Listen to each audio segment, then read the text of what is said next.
Soda புட்டி இப்ப நீ உள்ளவா. இப்ப எப்படி இருக்க? ஏதாவது மாற்றம் இருக்கா? அப்படிலாம் எதுவும் தெரியல, அங்கங்க அரிக்குது அவ்வளவுதான். அப்படின்னா உனக்கு அந்த கேள்வி மாதிரியே அரிப்பு இருக்கா? அது மட்டும் இல்லாம உன் மண்ட பக்க செம காமெடியா இருக்கு. கெக்க பெக்கன்னு சிரிச்சது போதும். சாவு பயத்தை காட்டிட்டு இப்ப பல்லிடிச்சுக்கிட்டு இருக்கியா? பாட்டி. அட, இவங்க எங்க போனாங்க? சரி, நீ உள்ள வா. ஓ, நான் உள்ள வரலாமா?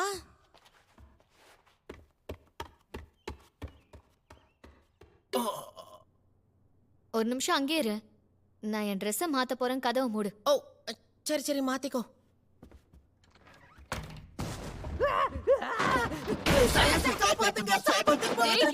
ட்ரெஸ் மாத்திரப்ப கெட்டியா பாக்குறேன். நல்லா முட்டிக்கிட்டு சாவு.